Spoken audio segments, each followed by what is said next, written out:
Nag-install tayo mga bro ng rapid backfire dito sa Yamaha SA 150. So subukan natin kung gaano kalakas tong rapid backfire sa SA project. Ngayon paganahin na natin, okay? So paano gumagana yung backfire? Ganito. Yan. Painit-initin muna natin ano. Kasi painitin muna natin mga bro, baka sumabog, magabuno pa tayo. Painitin lang natin ng kaunti bago natin buhayin yung backfire nya.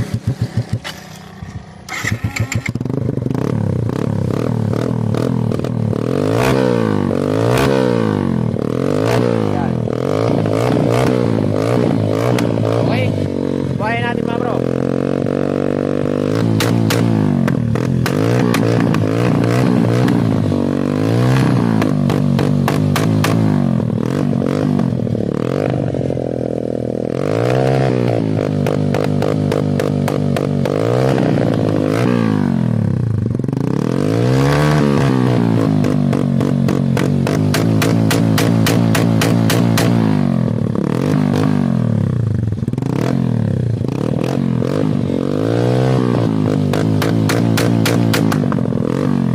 Ingay.